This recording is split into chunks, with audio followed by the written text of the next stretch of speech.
Aujourd'hui, une petite leçon sur les clés. Alors, on va se concentrer essentiellement sur trois clés, même s'il y en a un peu plus. Mais bon, globalement, on va parler de la clé de sol, on va parler de la clé de fa et la moins connue, la clé d'ut. Je rappelle d'ailleurs que le ut, c'est l'ancien nom de do. Alors, vous êtes peut-être souvent demandé pourquoi il y avait ces noms-là, pourquoi clé, pourquoi... Bon, la clé, c'est ce qui permet de... En fait, pourquoi la clé? La clé permet d'ouvrir la porte, mais elle permet donc aussi d'entrer sur la portée, là où sont écrits les notes. Et donc, cette clé permet au musicien de savoir quelle note il doit jouer. Donc, les notes sont écrites sur la portée. Mais si c'est une clé de sol, ces notes seront écrites à un autre endroit. En clé de fa, c'est un autre endroit, et en clé d'ut, c'est un autre endroit. C'est pour faciliter, en fait, c'est pour faciliter la lecture et l'écriture des notes en fonction de l'instrument qui est utilisé.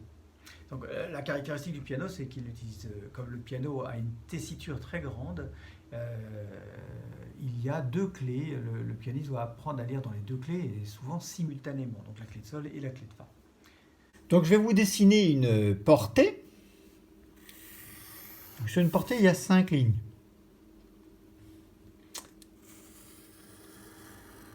Deux,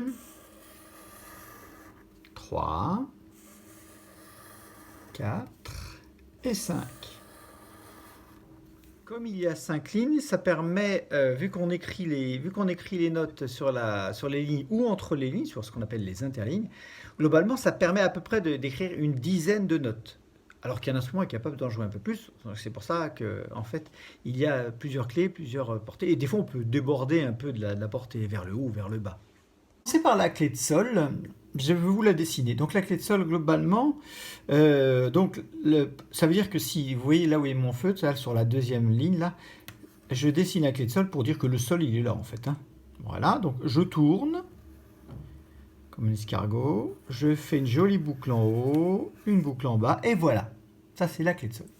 Si je veux jouer des notes un peu plus graves, notamment par exemple sur le piano, ou si c'est un instrument qui joue des notes graves, je suis en clé de fa, donc je vais vous la dessiner. La clé de fa, elle est presque tout en haut, elle est sur cette ligne-là. Voici la clé de fa. Je fais un point, je tourne, je tourne, je tourne, je tourne, je tourne. Voilà, je fais 2 points ici, ça fait joli.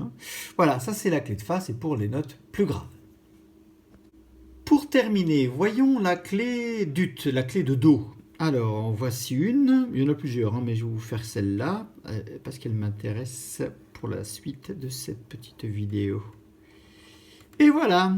Donc voilà, ici ça veut dire qu'en fait ici ça sera un do. Ici là. Voilà. Si on veut faire un do. Voilà par exemple.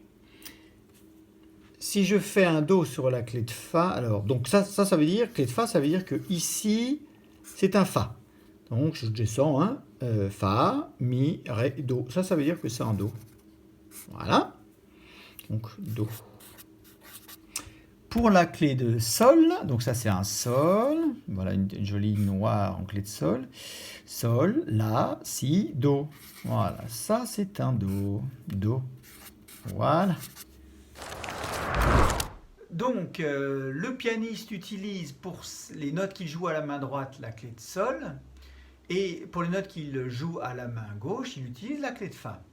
Il n'utilise pas la clé de do. Alors, on va réserver la clé d'ut, pardon, cette clé que j'ai dessinée juste avant. C'est pour, par exemple, le trombone. Alors, le trombone, je l'ai choisi parce qu'à l'école de musique, les enfants apprennent le trombone. Donc, profitons-en.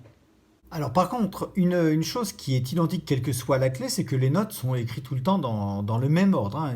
Heureusement qu'il n'y a pas ce genre de subtilité. Donc voici par exemple pour la clé de sol, voici les notes do, ré, mi, fa, sol, la, si, do. Vous voyez, ça permet quand même de noter pas mal de notes. Donc ce que je viens de vous montrer sur la feuille, voici ce que cela donne sur un piano.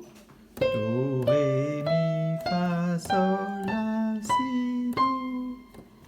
Voilà. Toujours en clé de fa, voilà donc où est le do, ré, mi, fa, sol, la, si et un deuxième do qui est là. Sur le piano, ça donne ça. Do, ré, mi, fa, sol, la, si, do. Je vous propose donc maintenant un petit exercice de lecture en clé de sol et en clé de fa. On ne fera pas la clé luth, parce que ça concerne le trombone et c'est pas moi qui vais le faire. Mais par contre, je vous proposerai quand même l'exercice, la feuille. Comme ça, par exemple, comme je sais qu'à l'école de musique à Cernay, nous avons une petite tromboniste, il n'y a pas de souci, je veux bien voir la vidéo de sa lecture. Petit exercice pratique. Voici 4 notes que vous pouvez jouer avec votre main droite sur un piano ou sur tout autre instrument qui joue en clé de sol. Voilà.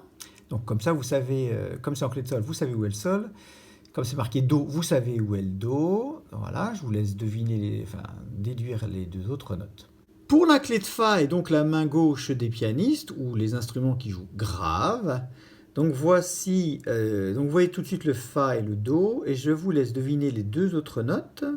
Voilà. Et enfin pour notre petite tromboniste, voici donc la clé d'Ut avec donc Ut ça veut dire Do, donc voici le Do.